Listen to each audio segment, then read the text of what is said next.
Do you believe in ghosts? If you do, have you ever seen one? A lot of people believe in ghosts in a more symbolic sense. We often hear people talk about being haunted by the ghost of someone or the ghost of their past. If you did feel like you were truly haunted by a literal ghost, by an actual spirit, what would you do? Would you hire a ghost hunter? Would you go to the police? Would anyone even believe you or take you seriously? Would you just have to put up with it? Would you move? Would you run? Would you hide? Can you hide? This is the story of one young girl who was absolutely haunted and felt that she had no other option but to go to the police. Naturally, when you go to the police station and you tell them, hey, I'm being haunted by a ghost, they're not inclined to take that very seriously, especially not as recently as the 90s. But this is a situation wherein the police, upon further inspection, were forced to take it incredibly seriously and began investigating this actual ghost. But the question is, why? I don't know about you, but I haven't heard of many instances where law enforcement gets involved in a haunting. But this is a story where they not only got involved in the haunting, but they actually found an answer.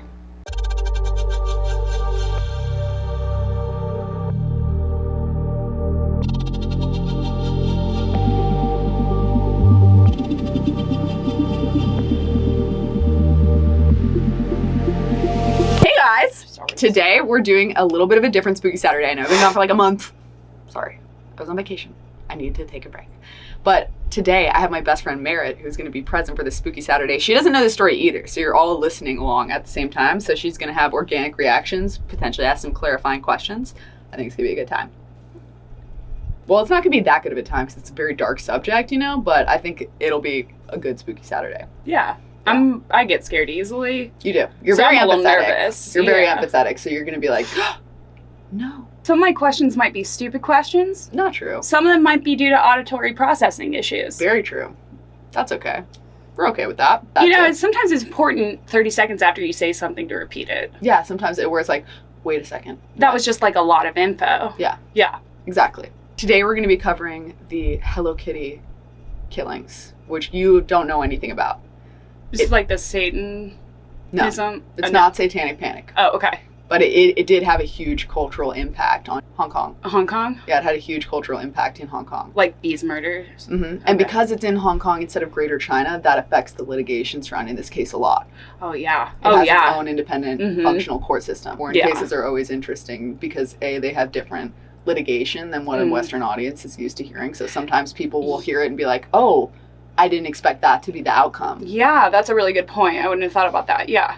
Yeah. I think there's tends to be, and maybe it's just my experience, but I think I tend to just assume that other countries operate the same. Especially with like a high level of crime, there's sort of like an impulse reaction, I think, from a lot of countries that like, oh yeah, like pretty much everybody has the same reaction to something as severe as like murder. Yeah. But it's like... But they don't. Yeah, I mean, it's kind of like France's, like, if crime it's a crime of passion. Policy, yeah. And when a case gets so big that it becomes international, sometimes that can affect the way countries litigate as well. Like, it can become a landmark case because sometimes they'll compare and contrast with how other countries would have reacted. And then their populace will be like, oh, maybe we should adopt that same policy. Yeah, it's heartbreaking. It's like you also kind of have to learn through your mistakes. Yeah. Yeah. And then it's like, if you're the victim or the victim's family, that can be a very painful experience to have to be like the ones that... You don't want to have to be the one that has to teach people. Like, why isn't it just understood that that's not okay kind of thing? Yeah. And then there's almost a feeling of like, why couldn't this have happened before? But then you're like, but that means somebody else would have to be in my same shoes just a couple years earlier. Exactly. Yeah. So there's a lot of complexity with that. 1999, Hong Kong. It actually happened specifically in this place called the Lei Yu Estate, which no longer exists because of this case, actually. Oh. It was an apartment building. The apartment building has since been torn down, replaced with a hotel. The specific part of the apartment building where this all occurred is now, somewhat ironically, as you'll find out, been turned into a restaurant. No. Yeah, and people do actually eat there with the knowledge that like this had happened there because it's such a famous case. Is that a part of like the attraction to eating there, or is it just like, oh, it's not supposed to be? have to like deal with it? Yeah, it's not supposed to be a part of the attraction, but it's just the restaurant within the hotel. Okay, so there's a hotel still there and a restaurant. Yeah, they tore the building down, fully rebuilt a new building in its stead, but the same airspace that this would have occupied is now at the restaurant. I don't know, man. The land holds memories. Especially because this case involves a ghost element. This is the first time Spooky Saturdays had a paranormal angle to it. Oh, really? Mm-hmm. And actually, I said in the intro, you weren't there for that, but usually if you go to the police and you're like, hey, I'm being haunted by a ghost, they're not going to take that seriously. But because of the way that the events folded in this case, they do. Can I just say, good. The Who. Okay. Fan Mon Yi, 23-year-old girl. That's our victim. Mon Yi? Yeah, I'm going to be referring to her as just Fan. This is one of the most extreme torture cases I've ever heard of in my life. It might be one of the most extreme torture cases ever. Oh. Actually. Really? Yeah, because it's so severe. It is actually really shocking how severe it is. So first we're going to start with Fan's childhood. So Fan was put up for adoption at 15 years old. Fan started out being with her parents, and then she was just later relinquished by them. And I don't have very many clear details on why that was. I'm not sure if it's because they couldn't afford her. I'm not sure if it's because there were behavioral issues going on. I'm not sure if maybe there was drugs involved or anything like that. But what we do know is that she was put into an orphanage at 15 years old. And in Hong Kong, unlike in America, you don't stay in the orphanage until you're 18. Wait, how old was she when she got? So she was put up in the orphanage at 15 years old, and she had to leave the orphanage by the time she was 16 years old. Okay, yeah. And she had to fend for herself from 16 years old forward. She was no longer a ward of the state. Once she was put out of the orphanage, she obviously didn't have any sort of safety net to fall back onto, and so it wasn't long before she ended up prostituting herself for food. And once she was prostituting herself, she was also obviously homeless during all of this. Gotta eat. She ended up falling into addiction. Because if you don't have anywhere to live, you're living this incredibly rough lifestyle, you have all of this childhood trauma, it's not unusual for somebody to self-medicate and lean on drugs to sort of try and soften these super hard experiences that they're having. And it's like super common for that to be weaponized against people like in vulnerable situations in like marginalized communities. Yes, and she is like the epitome of a marginalized person. She's a minor still. She's a girl. Mm-hmm. She doesn't have any friends or family. People know that. She's a sex worker. Yeah. There's just pretty much every layer that she could have working against her, she does have. Prime.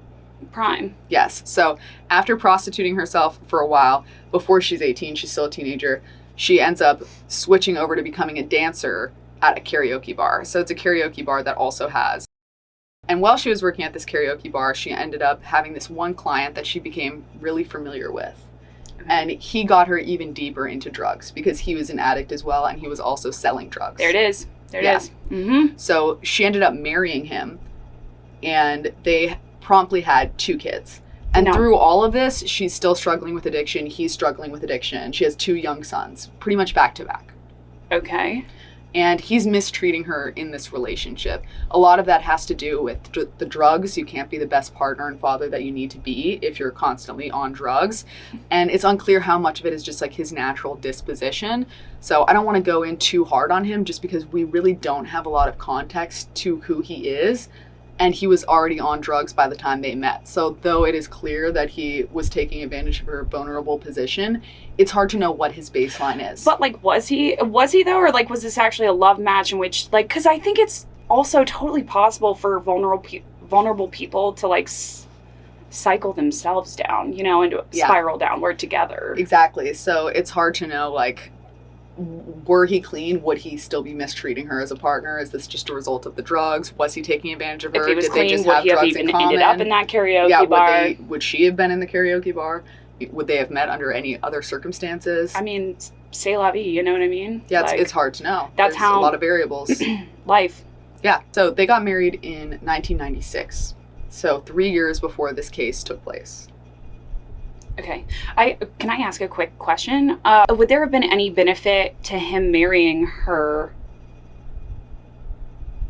for him outside of, you know? Yeah, like, could he list her as a dependent, you're asking? Or does he get benefits or anything? Is there a selfish reason outside of him truly, genuinely falling for her in some way? I don't know. But Yeah, I okay. do know that at least from her perspective, it was a love match. Oh, it And was. so from hers. yeah, so Okay. at least from her perspective, she married him out of love. Okay, so it wasn't like he was like, I got the hookup on the shit that you like. Yeah, they had And an if actual you marry bond. me, Yeah. you got unlimited. Yeah, kind so of the thing. drugs, like, played a factor in them bonding and getting to know each other. It's just like you're on the same plane of existence that I am right now, and in Mhm. that way you can meet me more than anybody else in this world can. Yes. Yeah. But because they were on drugs, you know, they needed money. So Yeah. it wasn't long before she started prostituting herself again, which obviously Oh. added a lot of strain So she to took the a marriage. break.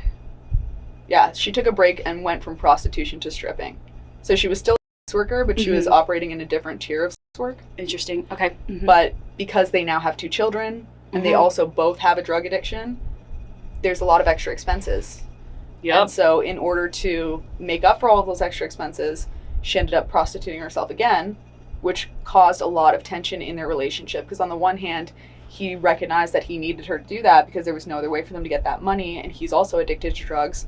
But on the other hand, if this is a marriage rooted in love, not everybody is going to be okay with their partner having other partners, even if it is for work. Do we know the substance No. that they were abusing?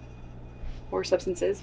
No, especially because Hong Kong has really strict laws regarding drugs. For context, Asia in general views weed very differently than the West does. Yeah. So, like, that's why if you've ever seen even in like the K-pop space, sometimes they'll come to America Mm-hmm. and they'll be involved in the American celebrity space where weed is Mhm. very normal, especially in California where Oh, it's yeah. legalized. Yeah. And if there is any indication when they go back to Asia that they had done drugs, including weed, while they were in America, like they'll test their hair. Oh no. It's not a hair Yeah, test. they can Oh, still they're- go to prison for smoking weed when they were in America in a legal region. for it. Legally. Yeah, because Accor- it's viewed very differently in Asia to smoke weed. I consider smoking weed the same as smoke any other hard drug. Yeah, but like they're not even in the country when they would have participated Doesn't in matter. that. How do they have grounds? Just because they're the citizen? They have such strict laws on it. You're a citizen, so act right when you represent us. Yeah. Yeah, it Overseas. doesn't matter. And more than that, the populace takes it just as seriously. It's not just the government. It's not Yeah. a situation where, like, the populace will be like, oh, man, like, that sucks. Like, I love their music. And they were only doing it when it was allowed. No, like, people will be like, I'm so disappointed. I can't believe they did that. I had no idea they were a bad person. Like, that's more so the mentality. So it is viewed very differently. Like, there's a huge cultural difference regarding that. So Okay. it could have been anything from, like, they were smoking weed to, like, they were doing meth. I guess I asked because not for the legal. Yeah, it has huge difference The in psychological- terms of the addiction cycle. Yeah. After a year of being married is when she gets back into prostitution. Okay. So they had 1 year where she wasn't prostituting herself, and then by 1997, she was prostituting herself again. It was during this time that she met Chan Mon Lok. And Chan Mon Lok, he was one of her clients. He came across as like a rich socialite. He was super successful. He was a businessman, but the reality was he was a leader within the triads. And for those of you who don't know, the triads is an incredibly vicious gang in Hong Kong. Scary. Yeah, it's the Western equivalent would be like if somebody was in like MS-13. Like, it's known for being very violent, very severe. They do all of the narcotics, classic gang stuff. Mm-hmm. He was a pimp and he was also a dealer. Oh, Jesus. So it wasn't And long. her client. Yeah, and her client. So Oh. it wasn't long before he poached her and she became somebody that he was pimping out. I just gotta say, if you can, stay independent. Yeah. Keep your money. Yeah. And Ain't nobody got that on good top of that, he connections. was the one supplying her with drugs. And so Oh, she well, was there- getting free drugs from Swoop, him. there it is. Okay. Yeah. And so then the same sort of like bond that she had initially had with her husband, she started to have this bond with this guy because he's filling that same drug void. Even though she's still married, she's still going home to her husband. They're not getting along. And they're both still using, right? They're both still using, and all we know about like the severity of their relationship is that he was, quote, mistreating her. Yeah, but then here comes this other guy who's providing a similar experience or Mhm. connection And he has Who is- much more money and power. and is supporting me. Yeah. Yeah, and Yeah. providing. And he doesn't have a problem with her prostituting because he's the one who's pimping her out. And so far hasn't been an asshole. Yeah. I mean, not that yet, we're aware at of. least. That we're aware, yeah, So, right. And so when they say like he was mistreating her, it could be anything from like they're having verbal arguments to like maybe he's beating her. Like we don't know. Oh, right. It's like very vague terminology surrounding their relationship. This is when we first get a good idea of what drugs she is using. Because when she was using drugs with Chan Man Lok, they were using meth. Okay, wait, I'm not laughing at that. I'm laughing I was like so worried that we wouldn't know ever. Oh, yeah. I'm very relieved. No, so now when she was doing drugs with Chan Man Lok, the way that their relationship was set up is he would book full night sessions with her. Like he would pay for her to prostitute himself for the whole night. They would go on meth benders together, and then presumably, you know, they would be having an intimate experience during that. Yeah.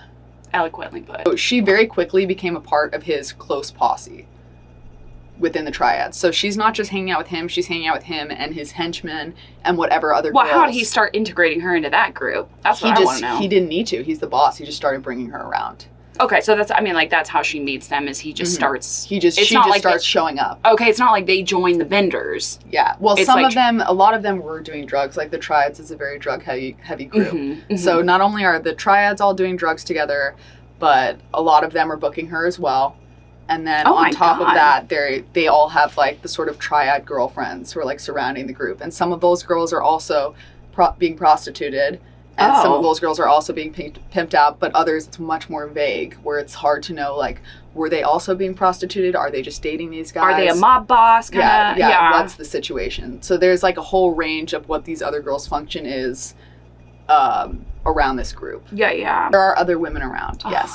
So she's one of several women who are sort of orbiting this triad space. And the triads are so violent and there's such a stigma around them that any and all association with them, you immediately become a social pariah. He doesn't have any way to climb the ladder out of this. So people, it's not like how, you know how like some gangs, there are a lot of gangs that form out of a necessity to protect your community. Right. And so I guess there can be a lot of community love in some instances for this protected group. Right. Almost. Even with like Pablo Escobar, there were certain areas in Maine that really respected him because he gave back a lot to the community and the orphans in the area. So is anyone like that with the triad at all? A reoccurring issue for law enforcement that's taken incredibly seriously. Yeah. Fans hanging around him for a few months at this time. And she gets to a point where she feels comfortable enough in their dynamic, she considers them to be friends, that she steals some money from his wallet when he's passed out during one of these vendors. That's where she f***ed up. Yeah, she thought that because he has so much money and because he's constantly on drugs, maybe he wouldn't notice. I missed $50, man. He's got like 50 million. Yeah, and also, you know, she's not making this decision with a sober mind either.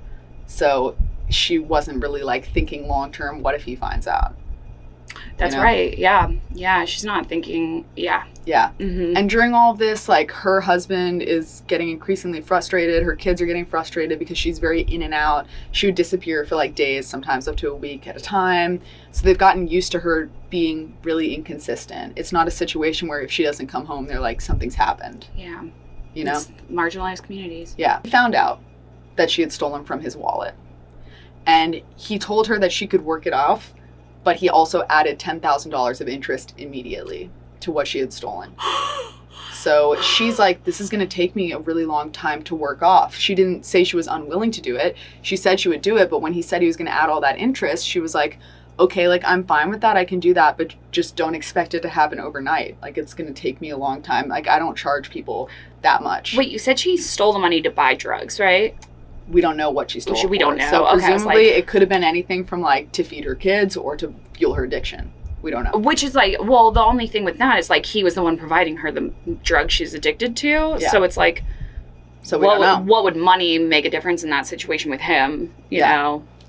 Yeah. So we don't know. So he was much more upset because he has so much money. He was much more upset about the principle than he was about the money loss. It's about the principle. Yeah. He felt that she had disrespected him to an incredible degree. He felt that he had been very generous, booking her out all night, giving her all of these drugs.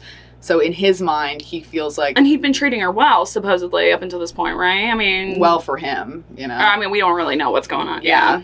So he's feeling like she has snuck behind his back. Yeah, obviously she didn't feel like comfortable enough within their dynamic to just ask for the money. Right. And being a gang leader, you know, it's a situation where you can't you No, adopt that's- this mentality of you can't really let things like this slide. You can't be If somebody- disrespected openly, especially if you're a top tier. Yeah, so Oh, if somebody no. steals from you once, you have to assume they're going to keep stealing.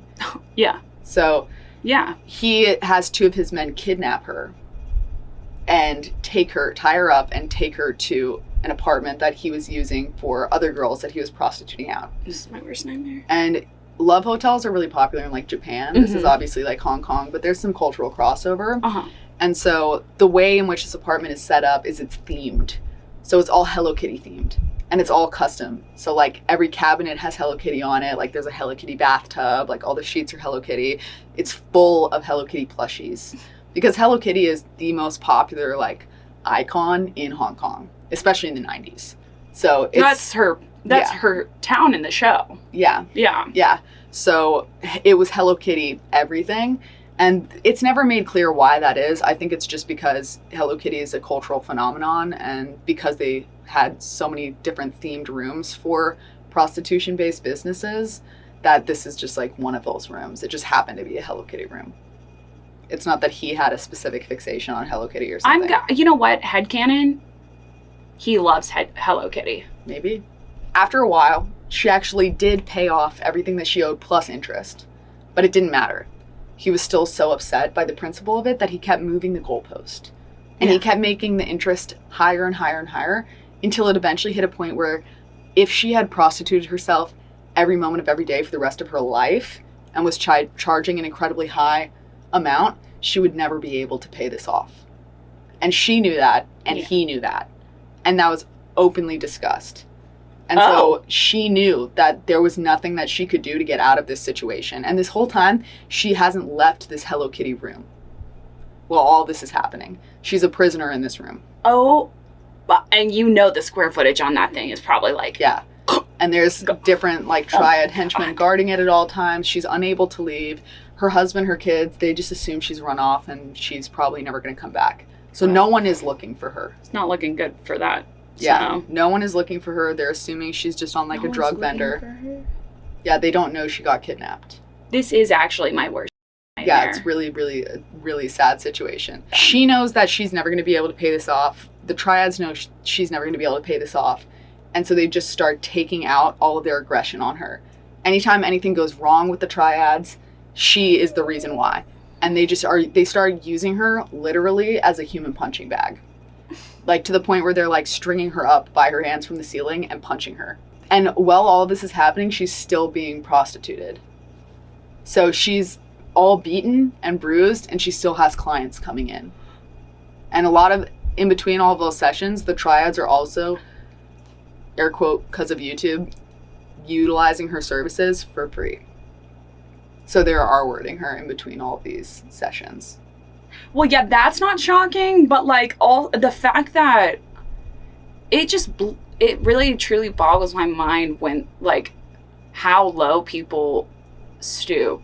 It's when you go in and you see that sort of circumstance, and but maybe they were in a position where they couldn't refuse per se. You know, they know that this is a triad-run operation, so it's not like this is like the upper echelon of Hong Kong paying for escorts. Yeah, this is people who are not like super well off. These are people who know that this is like a scummy situation, like it's a very dark operation, and they're willing participants. They're willing participants. Like, I mean, this is the triad. Yeah. So the expectation for the treatment of her and the other girls is very low. Like, I just don't think that somebody could get in there and necessarily see that and then refuse per se. Like, that might put them at risk. There is some pressure there. Yeah, it's like I could just see it now. Oh, we enjoy it. That's not good enough for you. Yeah. Exactly.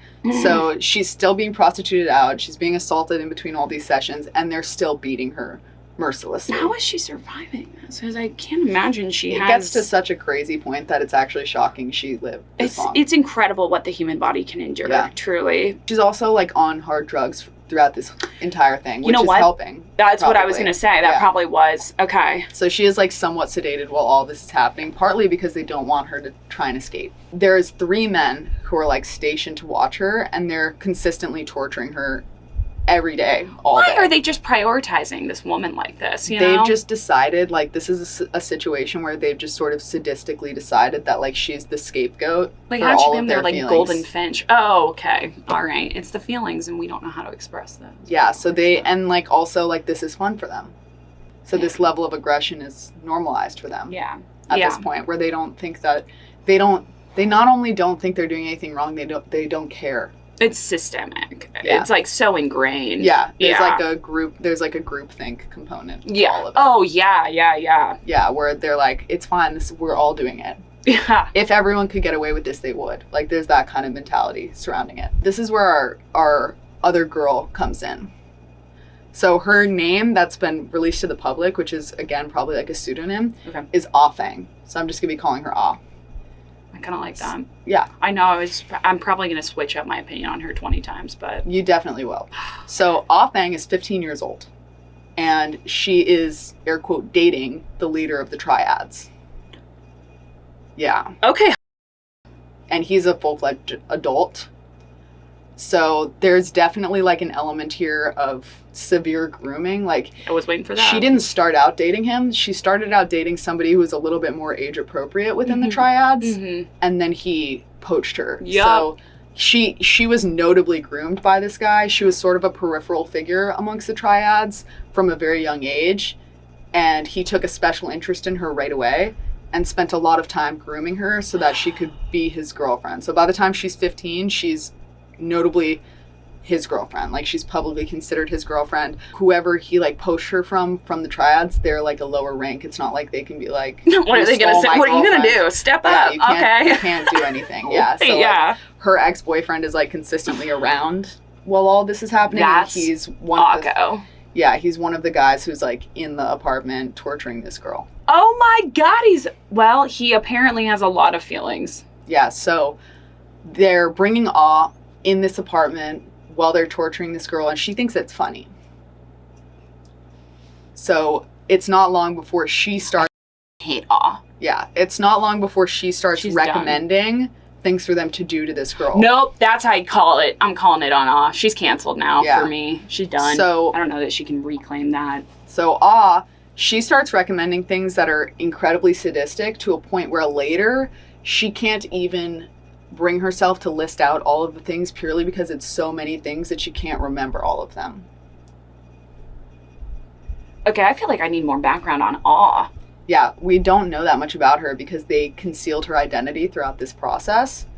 And so they couldn't reveal anything about her that wasn't directly relevant to the case.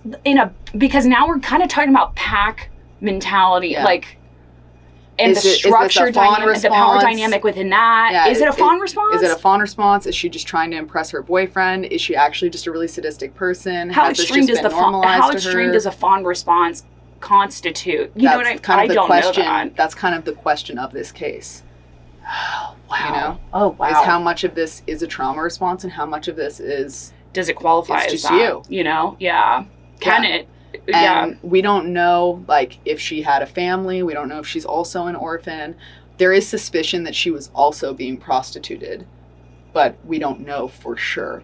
Just because so many of the girls involved with the triads were being prostituted. Yeah, I mean, the chances. And because she was being groomed, you know. But you said she's the leader's girlfriend, right? Yeah. So, I mean...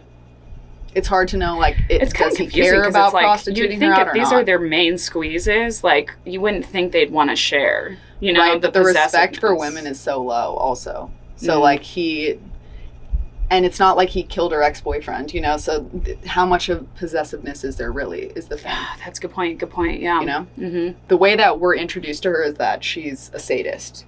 And so she would recommend super unique methods of torture for man. It's a creativity. Yeah, she did bring a lot of creativity to it in a really dark way. And like, she brought up things that the triads probably wouldn't have considered doing. It's like you've been sitting on this. Yeah, not because they're above it, just because she was bringing, like, a unique element to it. Right, like, I guess I wonder how much of these things was she exposed to and that's how she knows them, or did she like sit there and brew on, she's like, oh, I think this would be the most fucked shit. And so when we're first introduced to her, that's sort of the latter is sort of how she's painted, as She's laughing while they're torturing her. She thinks it's funny. She initiates the torture a lot of the time, where she's like, let's go get Fawn.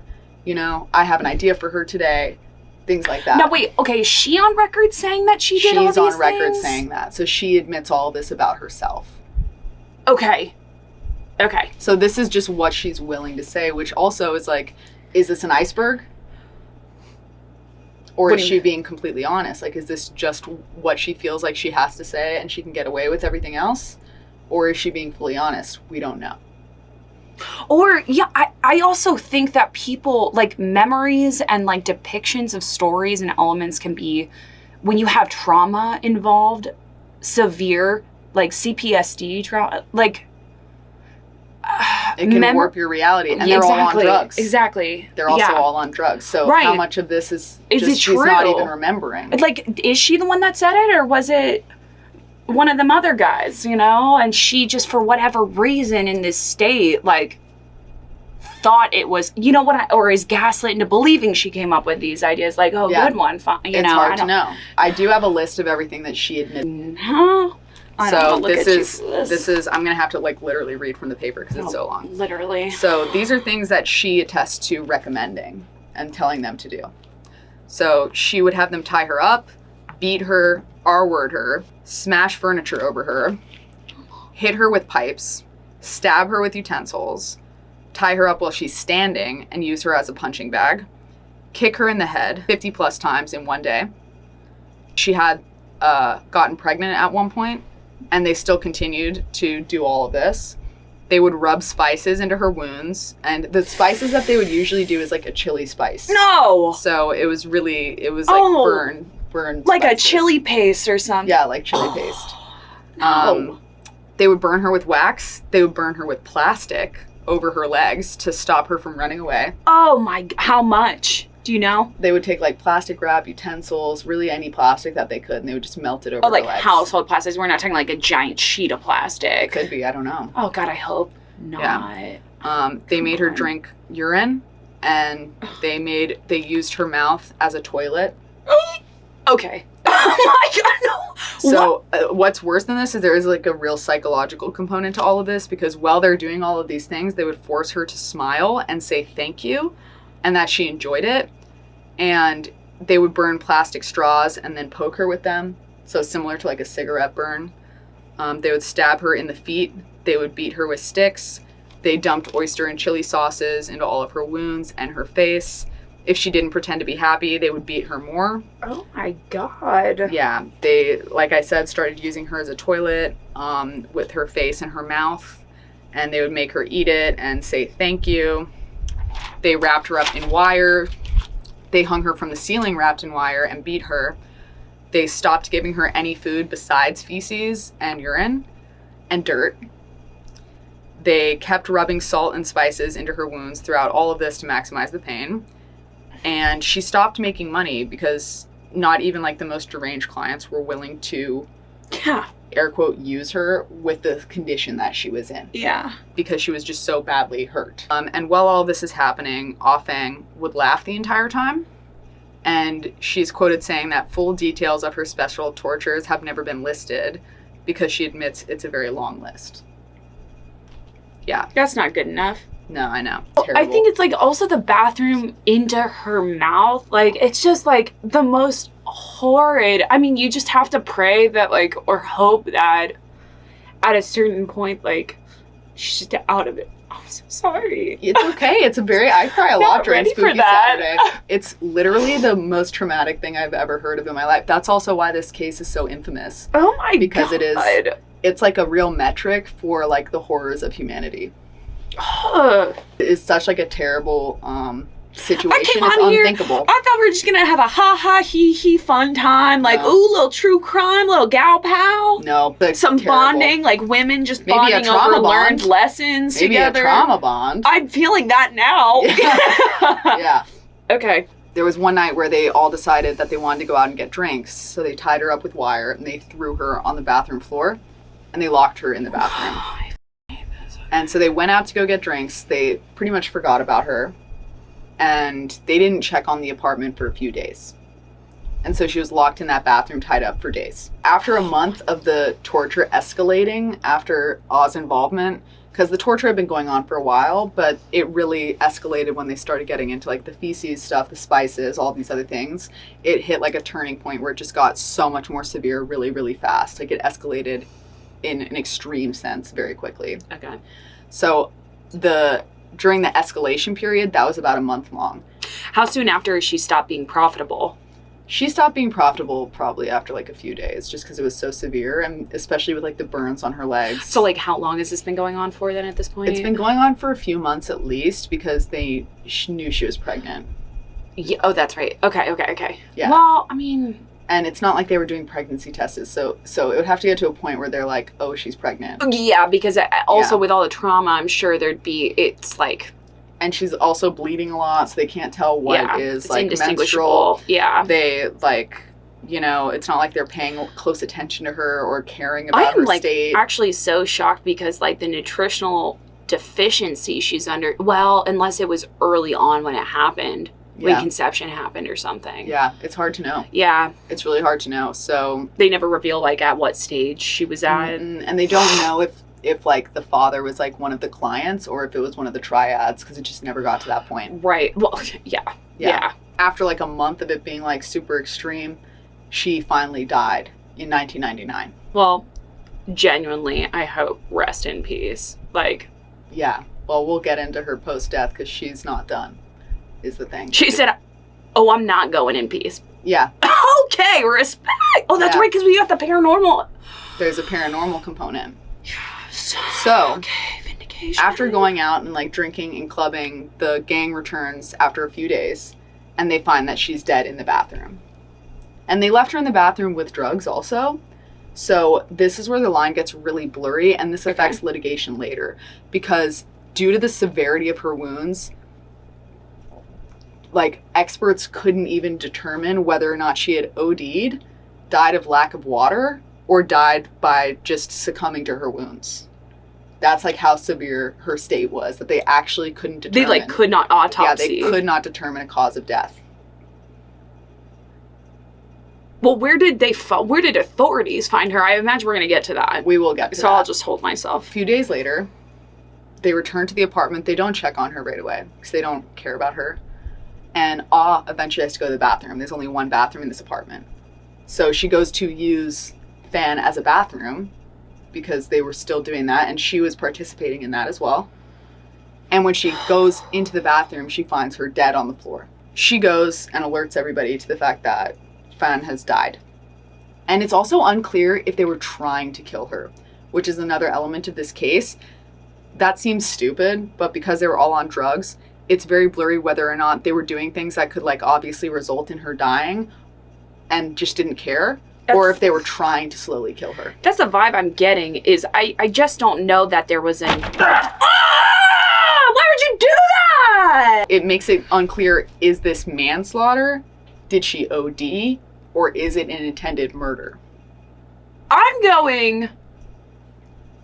Wait, give me the options again. Manslaughter, intentional homicide, overdose. Which one has the heaviest... ixnay the overdose.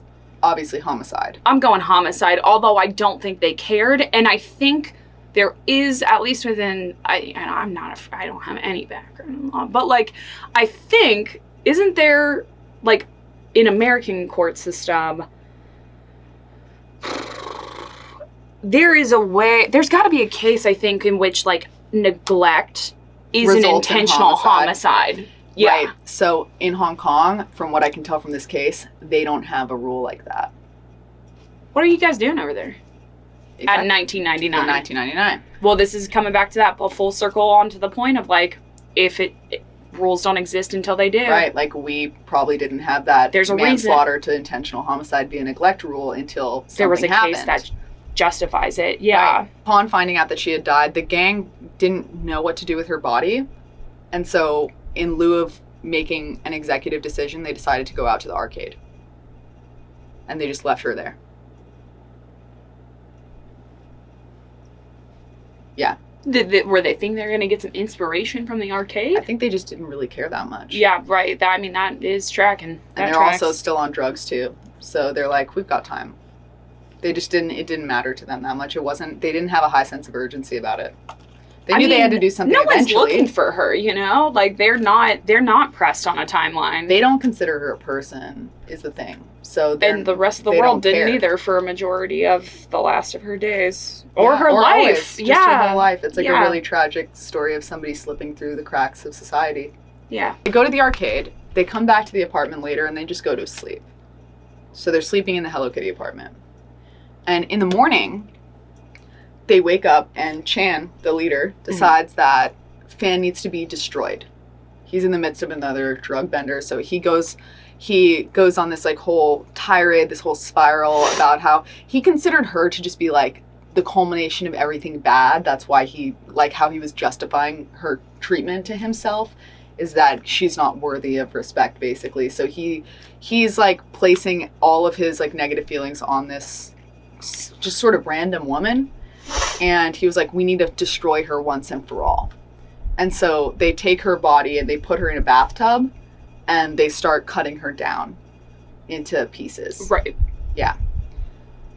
She needs to be destroyed once. That is an interesting statement. Mm-hmm. Yeah. So they're cutting her down with a handsaw, and they decide that they're going to boil the body parts to get rid of the smell. Yeah. During all of this, Ah is sleeping in, by the way. Great. Yeah. I'm glad she's having a restful, peaceful, loving, live, laugh, love. Yeah. And I think also with Ah, it's like a difficult situation too, because her frontal lobe is nowhere near closed. So with all of the drugs, I'm forgetting how young. With all of the drugs, with her age, with her experiences, it's hard to know how much she's not thinking about the long-term ramifications of any of this. No. Yeah. No. So that's also like the adults don't have a sense of urgency because they operate in the shadows. They don't care. No one's looking for this girl. Right. They're all on drugs. And there's also just like a real psychological component for Ah of just not being able to plan long term, not thinking of repercussions because of how young she is. Yeah.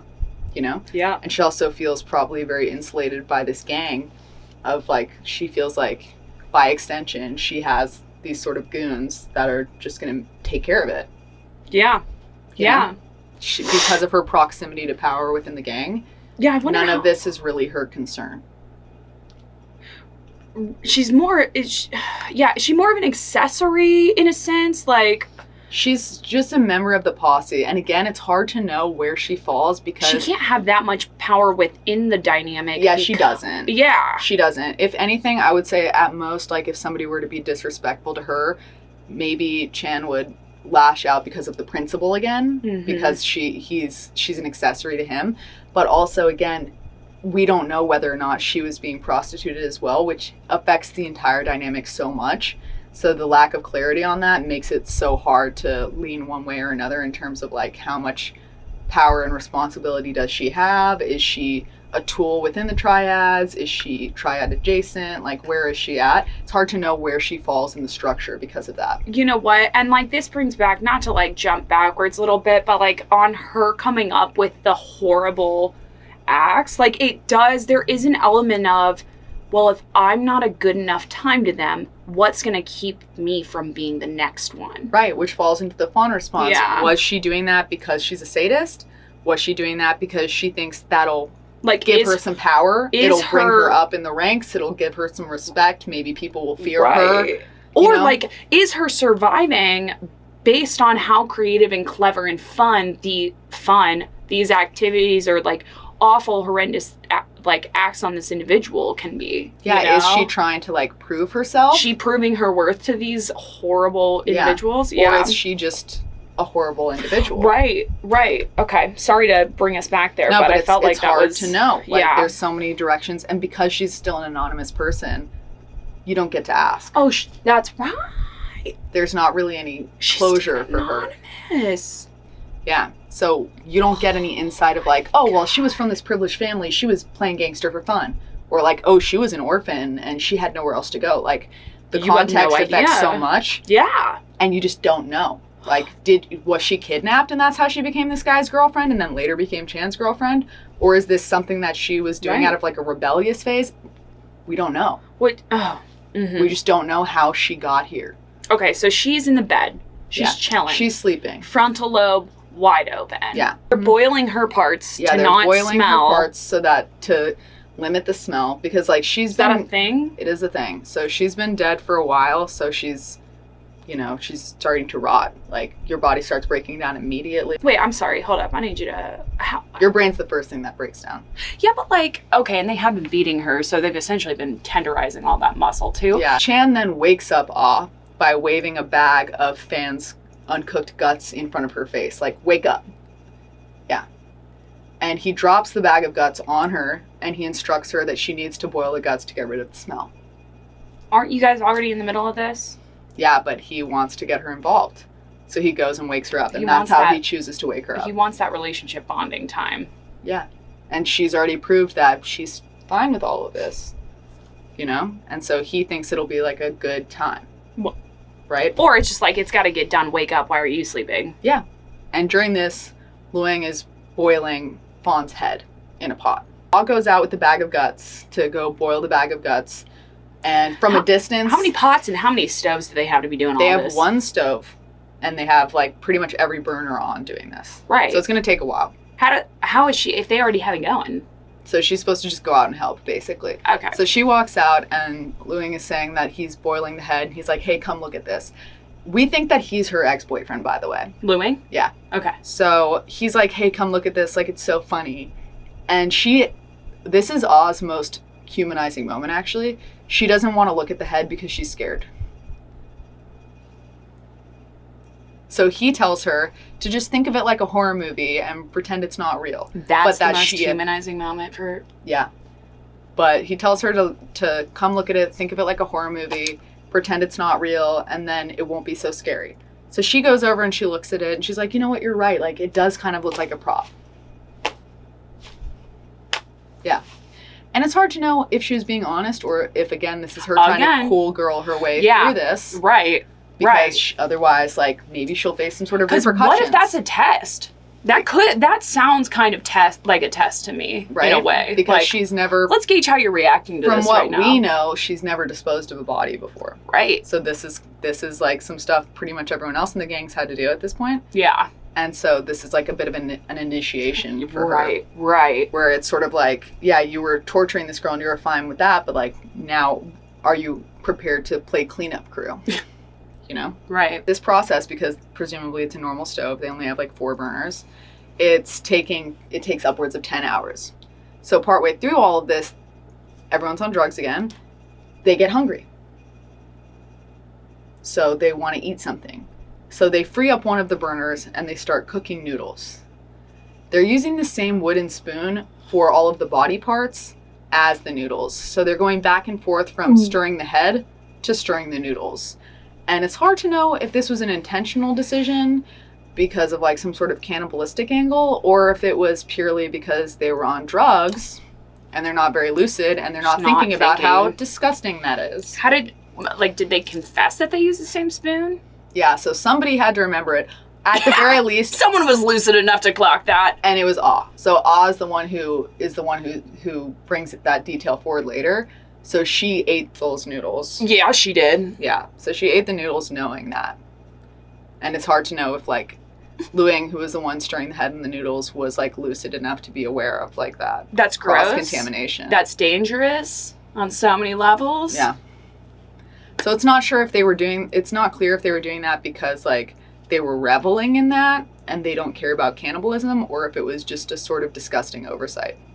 I mean, I guess I would have to wonder if there's a history of cannibalism in the triad at all. Exactly, and I don't know. This is how this story makes me feel. That's how this story makes me feel. Saturday Evening Post. So by the time the dinner was done, like the noodles were done, Fan's head had been diluted down to just the skull. And so once it was just a skull, they decided to sew the skull into one of the Hello Kitty plushies. This is the moment that makes the case so famous. And we never get a clear answer on why this decision was made. Like if this was a high thought where they just thought it would be like funny, or if there was some sort of like trophy angle here. or if they wanted to be able to like put her in a different body so that they could continue to mistreat her and objectify her. It did sound like that one guy had a weird attachment to her, like the whole finally destroy her. Yeah, so I'm inclined to believe that this is a trophy situation. I gotta know where that guy's mom is at. Probably you know what I mean? mean? Yeah. It's sounding a little Electra-y to me. Yeah, so I'm not sure if it's like, or it's unclear if it's a trophy situation or not, but I personally think that this is just a classic serial killer trophy situation where he wanted to be able to have her always on a level. Because you can carry that plushie around everywhere and no one's going to know that there's a skull in there. Right. So you can be mistreating her in plain sight forever. It is a weird Wait, and who was the guy that said that thing? Chan. The leader. And he was the one that she stole from. Yeah. I'm fascinated. So she's like a symbol to him, I think, of like refusing to take disrespect. Yeah. And so I think she's his litmus test of like, this is what can happen to you if you cross me. That's what I think it is. And I think that keeping her in the Hello Kitty feeds into that too. Yeah. And there's like a whole element of juxtaposition there where like that's why another reason why like this case became so iconic, because contrasting like this super innocent and pure and childlike thing with something so heinous, malevolent, like it's so on the nose. This only had to feed into the satanic panic around Hello Kitty also. Yeah, and it is also, this isn't that important, but it's a mermaid Hello Kitty plushie. So it's like Hello Kitty with a mermaid tail. Why that one? I don't know. Maybe it was the only one that was big enough in the apartment or something. Could be. But yeah, so it was a mermaid Hello Kitty plushie specifically for some reason. The other reason why I think that this is has a trophy component to it is they also decided to keep one of her teeth, and they also kept a bag of her organs. You mean the ones that Aw was supposed to cook? Yeah, but they got rid of everything else, so they threw everything else out. But they kept her skull, one of her teeth, and a bag of organs. Now when so they boiled the skull. Is it just the skull at that point? So it's not like the head. Yeah, there's no soft tissue left. It's just the skull. Okay. And they do have, like, I'm not going to show it, but you guys can Google it. They do have an x-ray of the Hello Kitty plushie where you can see the skull inside. Does the Hello Kitty plushie have, like, a means to open it, like, easy access open it? No, they cut the back of it open and sewed it closed. So it was, like, not distinguishable. Okay. So weird. Okay. Yeah. A month after all of this happens, and, like, mind you, this apartment is sort of, like, become the home base for the triads in a lot of ways. Mm-hmm. So like Aw is spending most of her nights in this apartment. Like she's sleeping in this apartment pretty much full time. And this plushie is in the room. It's in the bedroom. Is she cuddling it? Maybe, but it's definitely in the bedroom. It's just in the bedroom, okay. So it could be anything from her like sleeping with it every night or whatever. Mm-hmm. But a month after all of this has transpired, after the skull's been placed into the Hello Kitty plushie, Aw goes to the police.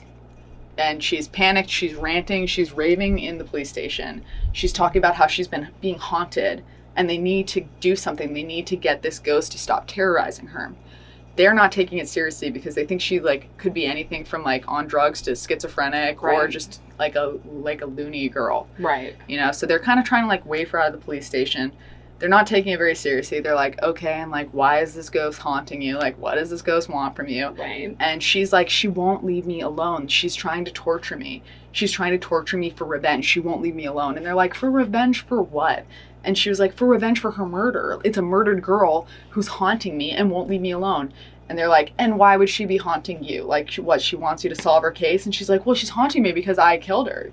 You know, and like, I just need you guys to like get her to stop haunting me. Like I have nightmares every single night. Every day I'm like hallucinating this girl. She won't leave me alone. She's constantly telling me that she's never going to leave me alone until I get justice for her. And I just like, I'm at the end of my rope. Like, I don't know what to do. I haven't slept in like a month. And so when the cops hear that, then they're like, so you killed somebody? And she's like, yes, and I need you to do something about this ghost. They said, record scratch. Yeah. What? Yeah. So she's not even like fully comprehending like the severity of what she's just done in that moment because she's so distracted by this whole ghost thing. Well, she hasn't slept in a month. Yeah. So hasn't slept in a month. She's been on drugs. Probably she's still on drugs. Traumatized, you know, and so Like, but also, they were doing meth. yeah. So, like... She's so broken down. Yeah. Yeah. I mean, how much of that meth was, like, playing into not being able to... The insomnia and stuff? I don't know. Anyway. So, and, like, if she has, like, PTSD from this, like, PTSD hallucinations are a thing where they're very vivid, very real. So, like, she could be having episodes, either drug-induced or trauma-induced, that seem like she is being haunted by a ghost. She doesn't sound remorseful is the thing. Like, it's not like she's coming in because she's remorseful. Yeah. It's because this is inconveniencing me, and I just want it to be over. So, like, I'm curious if there's... like, let's go left brain here for a second, and ghosts aren't real and none of that exists. That reality, that belief system. Like, her having visions of this woman wanting her to do these things, I think from a psychological standpoint, you could argue it's like her unconscious mind. Like a manifestation of guilt. Yeah. But I'm confused because nothing else is indicating that she'd be remorseful. Right. And that's why it's like such a gray area with awe, because she is saying that she's remorseful now and she wants this case solved to alleviate her guilt, but the guilt wasn't onset until she was getting haunted. So is it to relieve her guilt, or is it to, like, just get this ghost to leave her alone? That's the question. That's the question, because she says that she's, like, Fan is talking to her nonstop, telling her her life story, telling her all the things that have happened, her whole perspective. Oh, she's not just, like, popping up in dreams. She's like... No, she's seeing her. She's hearing her nonstop. Yeah, she's like, auditory hallucinations, visuals. Yeah, she thinks there's a ghost in the room with her at all times. She's having a mental break. Yeah. Which could be a drug-induced mental break as well. Totally. It could be anything from drugs to trauma to both. Having that projected as the girl she's just murdered, again, is just indicating this, like, deeper level of guilt and remorse that I just don't think there is such a cognitive dissonance between those two for me.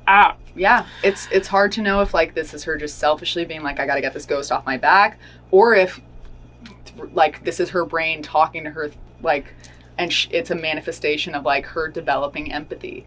You know, it's like, it's really hard to know. You think she could be developing empathy at that time? I think it could be, like, a forced development of empathy after hearing, like, this girl's perspective. Like, it's her brain's way of being like, you knew deep down this was a person. Unless deep down she was remorseful and feeling guilty the whole time. We bring it back into that trauma, like a dissociative element in which she's almost personality splitting to survive. Yeah, and now that, you know, something's been done that can't be taken back, she's having this big reaction. But maybe she always kind of felt that way, but the drugs and the fear and the... I don't know. Who the It's hard to know if she really is superstitious. She's also been using her as a restroom. So, I mean, like, at the same time, I don't really care where she stands. I think she's still... And that's how a lot of people feel. Yeah, it's like, I think it's, like, for lack of better language, it's a fun, like, mental puzzle psychologically to try to figure out awe, but at the end of the day, it doesn't really matter because the horrendous, malevolent acts that she did to this poor woman, like... Yeah, which brings us back to our original question of, like, how much of a fawn response is acceptable. Yeah. Like, where do you cross the line? Because not only... Yeah. You know? Yeah. I mean, I would argue you crossed the line right at when she started torturing this woman. Here's where I go with that, right? Is that if it was truly all a fawn response, well, it was a successful survival mechanism for her in that time, but there are still repercussions. Right. There should still be repercussions. Exactly. Just because you can understand maybe that, like, giving her the most sympathetic perspective. Yeah. Like, okay, I see why maybe you didn't think you had other options, even though you likely did. There's always other options.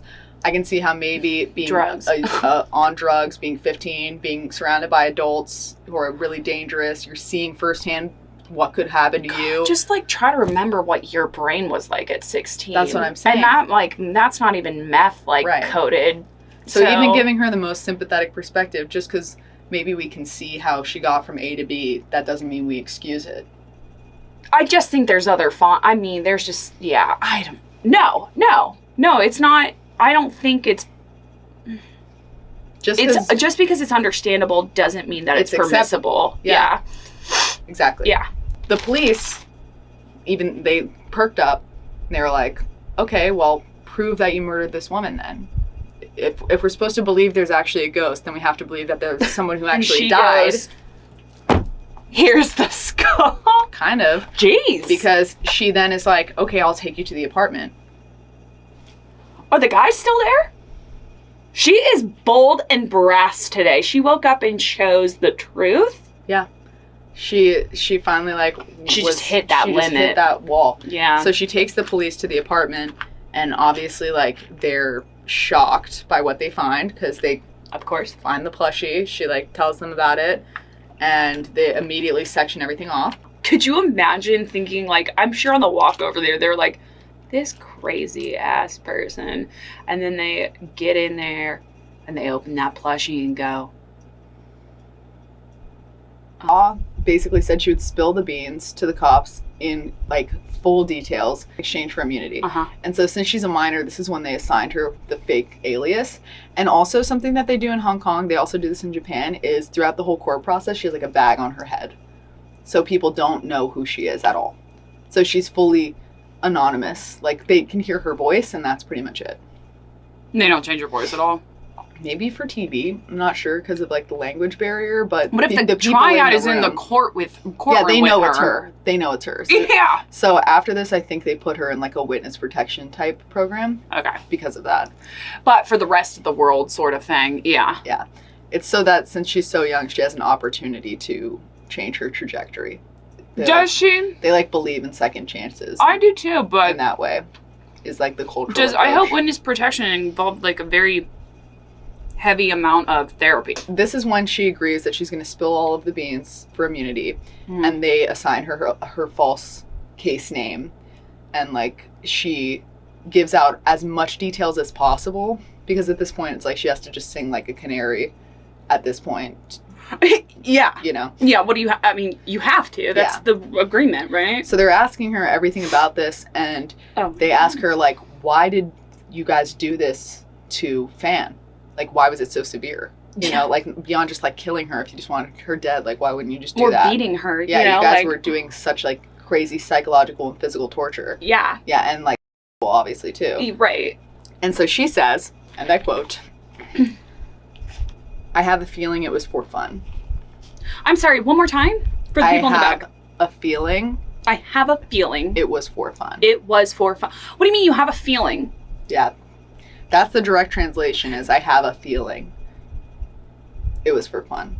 So it could be anything more a better translation might be something I think it was for fun.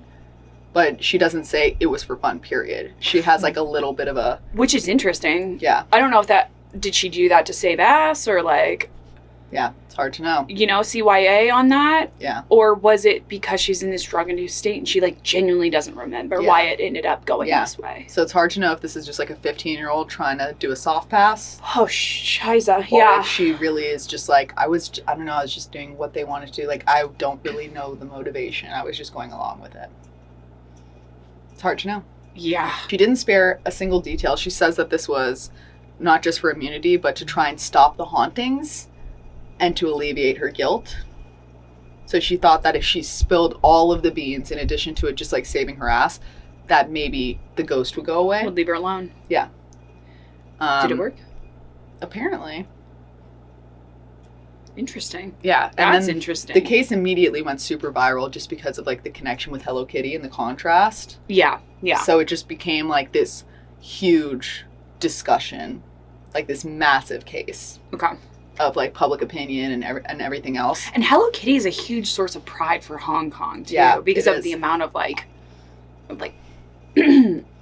profit that she brought. Mm-hmm. People felt this was tainting Hello Kitty's image. Obviously, there was all of these things attached to it where people are I don't know if I can look at this the same way. Well, you know? Yeah. So it became this massive thing overnight. The second that this hit the press, it was huge within hours. This is the material evidence that was brought into the court. They brought in the fridge that the body was in because there were still traces, and like I said, they kept her guts and one of her teeth They brought in the whole ass fridge? They brought in the whole fridge. Wait, how much of her stuff was, how much of her was in that fridge? Just her guts and her tooth at this point. The tooth was in the fridge? Yeah, because they threw everything else out. Why would they put the tooth in the fridge? I don't know. Why not? Okay. Yeah. That's one of those things where it's like, was that a drug-induced decision? You know, like, what was the point? Or it's like, just as we're tossing the guts in, just like... Yeah. And they brought in the skull, obviously, in the Hello Kitty plushie.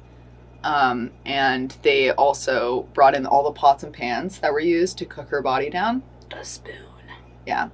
And the skull, because it was material evidence, was not released to the family. And aside from, like, her tooth and her guts, that was, like, all the body that was left. And also, while this case was hitting the public is when her husband and her sons were also in real time, same day, finding out alongside everybody else. I bet... They had no idea she was dead. Yeah, I bet they felt... I wonder how that husband was feeling when he was like, oh, hey, kids. Yeah. Remember how I told you mom just off? Turns out I was wrong. Yeah, she was kidnapped and tortured. She didn't actually want to abandon you. That wasn't...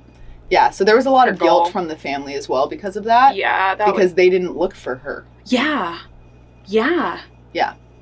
And they probably never would have because they just assumed she had abandoned the family. The kids were still really young. It was like they were going through a lot. The relationship wasn't strong. I can... Understandable, not permissible. Yeah, it's like one of those situations where, like, a lot of times when a teen goes missing, the cops don't take it super seriously right away because they're like, oh, it could be a runaway. Right. And I will say, like, the kids are... I mean, how old are the kids at this point? They're under 5. They're not...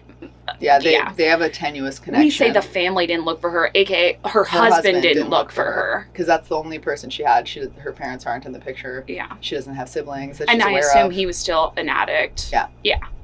He's probably not tracking even how long, to an extent, she'd been gone. Just for, like, to paint a picture, just like a warning, this is gross, but when they brought in the fridge and the pots and the pans and everything, even though they had cooked her down to eliminate the smell was so putrid that it filled the courtroom.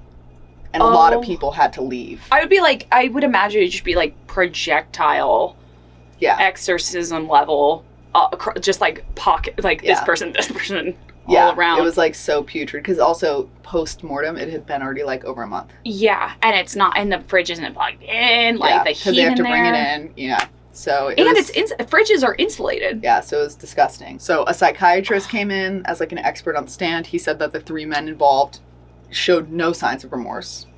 Correct. Whatsoever. Yeah. And they didn't also. Like when they were questioning them, like they didn't even try and like feign remorse or act like it was just like an accident. They kind of adopted the mentality of like, who cares?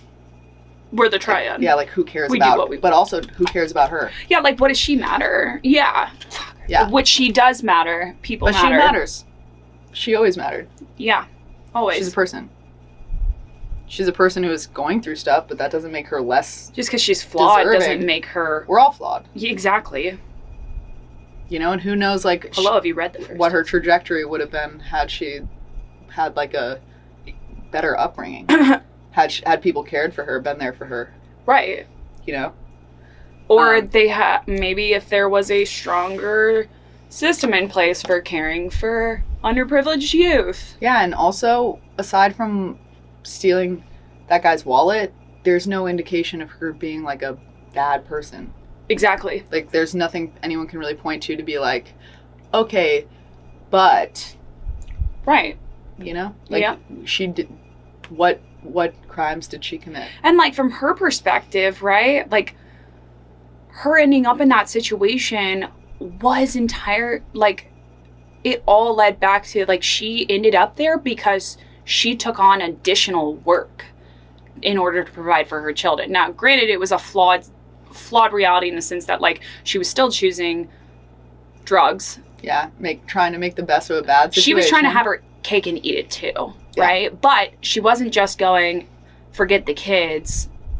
You know, my addiction is taking priority. Yeah. And this is where people got really, really upset because experts couldn't determine the cause of death, like I said earlier. And because of that, they can't they barely had enough to... Yeah, it's just... Yeah, and it's just her skull at that point, too. I mean, like, what did they have? Yeah. They can't prove with any of the material evidence beyond a reasonable doubt that this was an intentional murder. they couldn't prove it. They could indicate, but they couldn't prove They didn't have anything. hard evidence. Pretty much everybody believed that Yeah. this was a murder, at the very least from neglect. Right. But no one could prove that it was a murder. No, Which is where the justice system, like, that's one of the gray areas where every country kind of struggles with. Mm-hmm. Mm-hmm. You know? So it's not even just Hong Kong having a flawed legal system. It's just when you have to prove something, evidentially, rather than it just being clear to people, like, what conclusion they would draw, that's a whole different game. I guess it really just, I'd be curious to know in their system what would have the highest charge, you know, because at a certain point, okay, because obviously manslaughter versus homicide in America, homicide's going to get you the higher charge, depending on the tier. Mm-hmm. But, like, if they go even, hand in hand, then homicide wins out. But, like, if we talk manslaughter versus whatever you would term, like, torturing someone, I have to imagine to an extent torture would almost, like, reign higher than manslaughter again. Yeah, probably. And so they could most likely have hard evidence for that at that point. Again, not a lawyer, have no law background. But also, even with the torture, all they really have is Oz word. Because she's just bones. So they can see that she's got breaks. She would They have can breaks, see that, but damage also on that skull. people can also be like, she was also prostituting herself. And it's unregulated. So could this have just been from being abused during that? But even, like, makes things hard. I'm wondering with, like, to prove. the boiling, would there still be traces of, like... I'm sure she had skull I mean, fractures. her guts were in the bag. Wait, hold up. The guts are in the bag, though. Yeah. And they could probably prove that there was fecal matter Mm-hmm. and other things they were forcing her to ingest. But the guts have been boiled too. They're just boiled in the bag. Like a sous vide? They sous vide the guts? Or did they boil them and put them back in the bag? No, they boiled them in the bag. Why? I don't know. Despite the fact that they couldn't prove that it was a murder and they couldn't prove intent, which was the bigger problem, Mm-hmm. Peter Wynn, who was the judge on the case, did not care. What do you mean? He said, even if I can't prove this, I think we all know what happened here. Come on, Peter. Yeah, Peter's the GOAT. All right, Peter. Yeah. So in 2000, he ruled that they deserved life in prison for this. Absolutely. Yeah, he made an executive decision. He said, I don't care. On. That's what Yeah. we like to say. And he actually is quoted saying, the public is entitled to protection from people like you. Amen. And that's on what? Period. Yeah. Okay. Yeah. So even though, like, people could have probably appealed that, no one wanted to. Like, no one's taking up for these guys. No. Doesn't matter. No judge is trying to overturn this on the principle of it. Like, no one, they're all like, we don't care about you. You have a long history of violence? No. We don't give a hoot or a holler. And also the case is so public that they're like, I'm not tanking my career no for one you. also in order to get it appealed with I mean, I don't know if it's like America, whether there's so many cases that if they become too public, they just finding a jury if they have that. Yeah, in Hong it's Kong, almost impossible. It's just not. Yeah, there's no way. This is where, like, the difference between mainland China and Hong Kong comes in, because Uh-oh.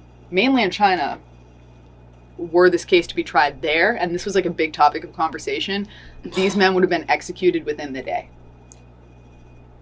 With the evidence that they had, they still would have been able to rule on executing them that day. Okay, well, that's problematic. Yeah. I don't disagree with that. Yeah, well, but people were like, this is a situation where we kind of wish we could do that. You know, it's one of those situations where it's like, maybe overall we don't love that policy, but this is the case that policy's made for. One of those things. So people were frustrated because they're like, even though Peter Wynn did the absolute best that he could, were this case to be tried in mainland China, those guys could have been put down like dogs. The thing is, too many members of the community are in favor of that outcome. Hong Kong doesn't have the death penalty, is the thing. So, interesting. I wonder why. So Peter gave the highest possible charge that he could. Yeah. He couldn't give them a death penalty. He did the best. And because, like, a lot of people in mainland China were, like, confused right away, like, why didn't they get the death penalty? Because there's, like, an assumption that, like, the laws are going to be the same in Hong Kong, even though it's its own thing, sort of. Right. So a lot of people saw that ruling and they were like, this judge doesn't care, but really he gave the highest possible that he could. Repercussions that he could legally. In his jurisdiction, yeah. Fan's husband supported the ruling publicly, but he was quoted saying, but how can I ever forget? Which is really sad, because they did have a love connection at the end of the day, even if their relationship was flawed.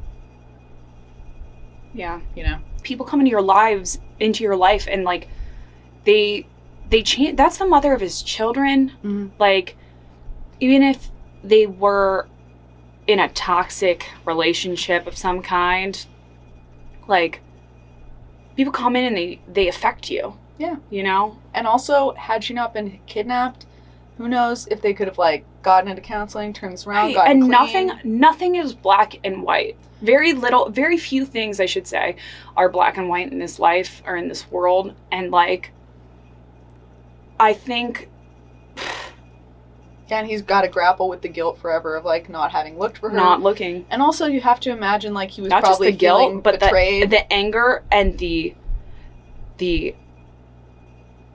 like, when those kids come of age and hear and learn, or if, I mean, they are now, but, like, because it's so public. that he's forever potentially ruined the relationship with his children because of that choice. Yeah.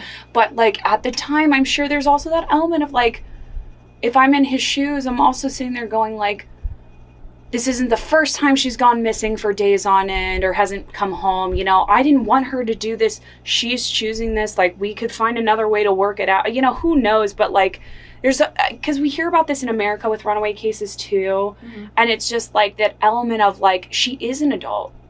And, like, Yeah, and, like, hopefully he's in heavy counseling. I would imagine that's what, like, a therapist in a would lot tell of ways, he kind of, like, provided her more respect than we've seen so far culturally to women, because he still allowed her to go and make that decision on her own. Right, and you also have to imagine that, like, when she disappeared, he was probably grappling with, like, a lot of anger, feeling abandoned, Yep. feeling betrayed, feeling like you're just gonna leave me and your children.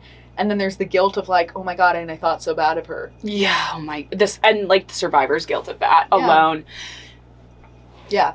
And you're grappling with such, like, a 360, like, wait, what? Like, it's just such a misalignment of, like, what you thought was happening versus what actually was happening. Yeah. That, like, that's just so shocking. I don't know that, like, you can ever process that. Yeah. You know? Yeah. So, in 2003, the guys tried to appeal. They were denied. Yeah, they were denied. Sit down! They were denied right away. In 2014, though this is, like, so far later, Van's family her skull was finally released to them. Good. So they had it cremated and gave Why her did a they have to proper wait burial. that long? Oh, they probably had to outwait. I mean, do you think it was, like, a time period where they have to outwait the appeal process, probably. In 2014, her skull was released to them. They cremated it. She finally got a proper burial. Also that same year, though, Luing, Oz's potential ex-boyfriend, was released from prison. He appealed. Nuh-uh. His appeal was approved. On what grounds? It was approved because, although he was clearly an accessory, they couldn't actually prove his involvement. What do you think? Is this on the hard evidence thing again? Yeah. And it's a that, he said, she said. So I'm sorry, he's in the triad. Yeah. I don't care. And beyond that, this is why a lot of people think that that's who Oz's ex-boyfriend was, because maybe when she was giving softened the... Yeah, so maybe when she was giving a testimony about it, she was being lighter, because all she overtly said was that he was cooking down the skull, which is like a desecration of a corpse. Right.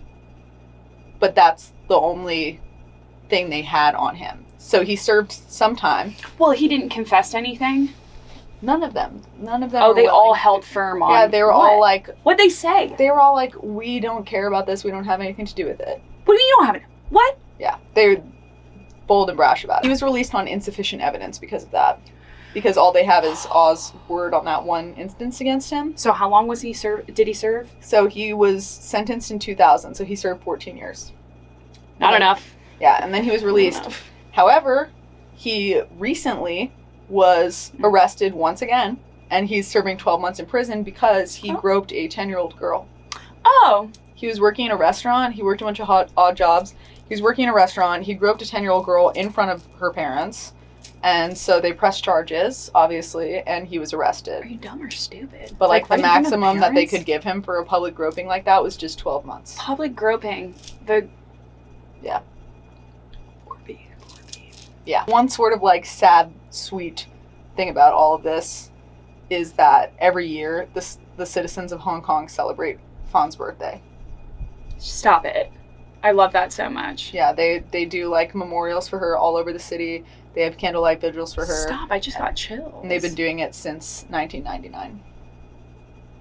On her birthday That's every year. awesome. That's awesome. But it is this sort of poetic thing of like this person who was sort of like Nobody. forgotten by society Considered and not like a slipped person. through the cracks is Yeah. now like an unofficial national holiday.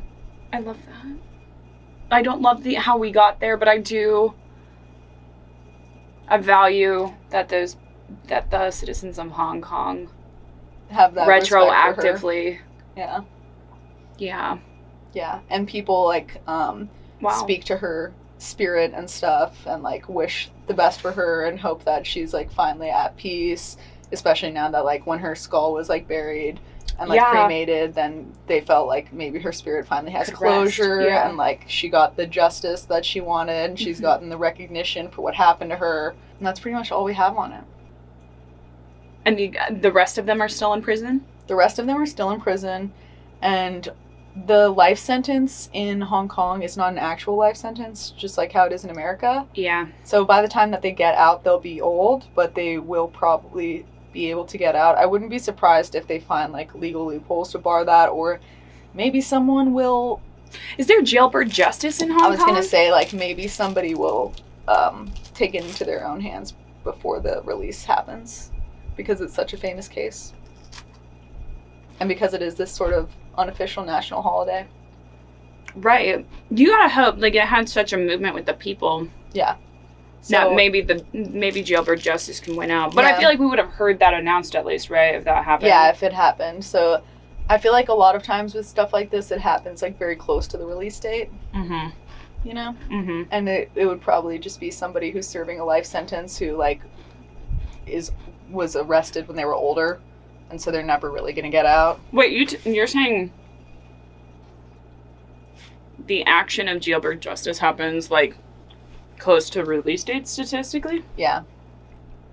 Except for when it has to do with like a child. Usually when it has to do with a child, it'll be like right when somebody gets in and the other inmates find out. I will say it is fascinating because again, like culturally, America's very different with that, Mhm. I think, than other countries as well. And I wonder if it holds the same weight, like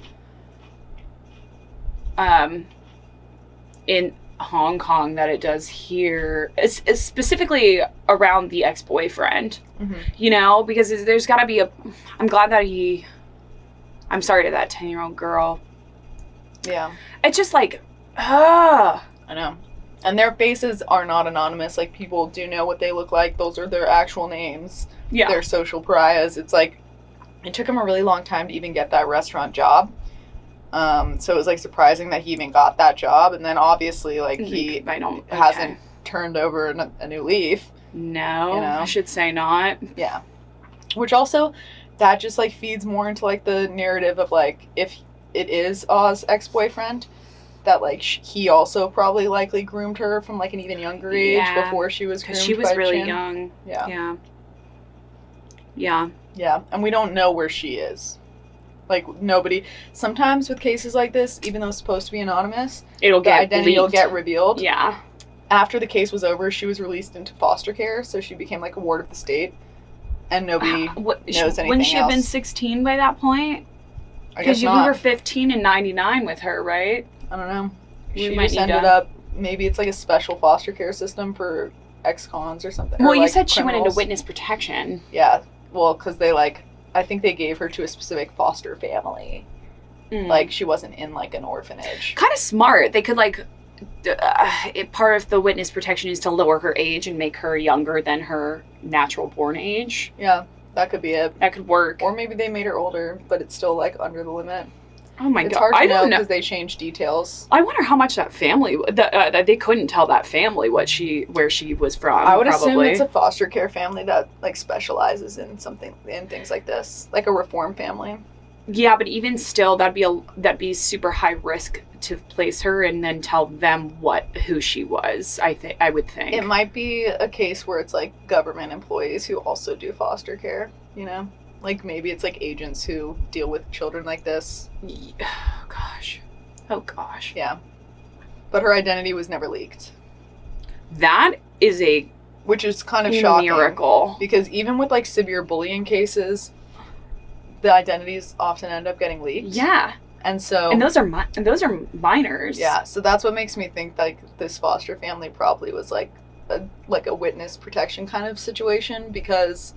Had to be. Like, there's no other way to have such, like, with how famous the case is, for it to be so, like... Hopefully that was, tightly like, sealed. almost like a halfway house, like that like the therapy aspect that we're... Yeah. Oh, gosh, I hope so. I hope she gets the help That she clearly needs, yeah. very clearly needs, and has for probably a very long time.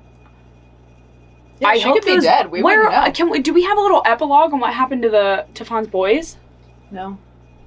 I think that their identities were, like, kind of protected, too, just because of how young they are. I also just said they were boys. I have no idea what the They children... were boys. They were? Yeah, Did we cover that already? Okay. You say they're also witness protection? No, I think that, like, their names and faces were just never publicly shown. Yeah, they probably couldn't legally do that. Yeah. Yeah. It's just unfair. It is very unfair. I mean, welcome to the real world, Lions. It's, like, one of the most tragic instances of, like, mistreatment of a person. That's horrid. And, you know, I wonder how that lined up with... I wonder what the PR team for Hello Kitty was rocking with. Because remember, I just threw crumbs everywhere. I'm so sorry. Okay. Early 2000s, there was that whole resurgence of Hello Kitty in America. Remember, we got that whole new TV show and stuff. Because I remember going to McDonald's and getting a little Hello Kitty toy in my, my kids' meal. It's like a huge thing. So I, like, wonder... And that would have been... If it was, I probably would have been close to 2000 when that happened, when that show. Definitely. Like, I think I was in, like, kindergarten, so, like, it would have been which about would be 99 or 2000. So, like. Yeah. That might have been when they started to, like, branch out to foreign countries with Hello Kitty a little more. On the heels of this case? I wouldn't be surprised. God, if I was, the PR team over there must have just walked off a cliff. They must have gotten new people after this case. Oh my gosh, I'd be so upset as the creator of Hello Kitty to have somebody so like stressful. Tie something like so disgusting to something that's supposed to be like pure and like for kids. Because, like, you know, Hello Kitty is like a well-intentioned creation that's supposed to be like wholesome and stuff, and then seeing people like misuse something that you like carefully crafted to be like a source of happiness for people would be so like debilitating. It's just like, well, because also like the whole apartment being Hello Kitty style, it's like she was constantly bombarded with this Hello Kitty imagery while all these terrible things were happening. Yeah. You know? Yeah. And then she got stuffed inside of one. Like, Yeah. I hope every year she goes back and says a little hello to Ah, so she doesn't think she's too far out of the woods. Yeah, I wouldn't be surprised. Well, that's petty for a spirit, I guess. You know, I would like to hope that at a certain point, if you move on, you just get to be at peace, truthfully. So what do you guys think? Do you think that Fawn's ghost is real? Do you believe in ghosts? Do you think that she was actually haunting her? Or do you think this was like a manifestation of guilt? Or do you think this was drug-induced? What do you think? What do you think? I think that it could honestly be all of the above. Yeah, like, I'm not, it's hard like, to... Normally I'm like, I don't think ghosts are real, because if ghosts were real, then like there would be a million slaves torturing people at all times, because like what the hell. But at the same time, this is so like from a narrative standpoint so like compelling that you kind of want to believe that ghosts are real at the very least. I think there's also because you want to believe that like Fawn got to finally like have that moment of like justice for herself where she's like, you're not going to torture me, I'm going to torture you. Yeah. Like, I think that, like, as people, we want to have some sort of closure like that. We love balance. Yeah, we want to feel like we like stories better where, like, somebody gets to have, like, a heroic ending. Yep. And so it makes you want to be like, I hope that's true. Yeah. Even though I think realistically it probably was just, like, drug-induced and, like, a manifestation of guilt and PTSD. Yeah. I mean, I think there's also just so much context. Yeah. And that we will never have. That we don't have. We don't have and will never have. And also, like, there's so many... When you look at things from... Like, all we can perceive this from is two two American girls. You know, like, we don't have, there's so many different lenses layered over this case that we have never had to look through. Yeah. And will never technically have the experience of looking through. And so it's, and all of those lenses or facets in a person's life play into their psychology and psychoanalyzing them. And like, so without having a full understanding of that, it makes it really very impossible. Difficult. Yeah. It makes it, and that's also why it makes it really hard for people to decide, like, is a sadist, is a victim, is both? Because no one said you can't be both. Hey, two things can be true at the same time, because she can be a victim and an also abuser. Be an abuser. Yeah. Yeah. And also just we don't have any of her origin story or her context. Right. We don't even know if what we do know about her is completely concrete, like her age. Yeah. And, like, you know, if she was telling a full truth, is she a reliable narrator? She's definitely not a reliable narrator, especially at the point that she confesses. She's been doing meth as, like, a minor. Exactly. And then also we know that by the point that she's at the police station revealing this information, she is sleep deprived. She's absolutely having a mental break, a psych break. Like, so how much of the retelling is accurate and how much... Yeah, it's definitely, we have so much unreliable narration in there too. Especially with, like, the Luing stuff where it's like, was there a bias there? Is that why he was able to appeal? Because there was a bias there? Or was he actually just kind of a bystander? I would actually 100%, like, if I am allowed to clown here for a second, my theory is she definitely was more lenient for him, for X. And because, like, I bet there was an element that if he was the original groomer and she eventually forgave him for letting her be taken by the other guy or something, like,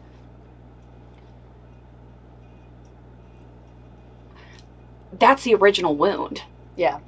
And I also think you have to look through everything that she says through, like, such a warped and twisted lens that even when you look at the things that she did say that he did do, you can warp it into a place where you can be like, was this supposed to be endearing? Like the story about, like, her being afraid to look at the head and him being like, oh, just think of it like this. Does she think that that's an endearing story? Because obviously to us it's not. But is that her trying to paint him sympathetically? Of him reassuring her? That's a great point. That is a really great point. And a part of me also wonders, like, how many elements of this story that were given by her are actually aspects that were only lived by her, potentially.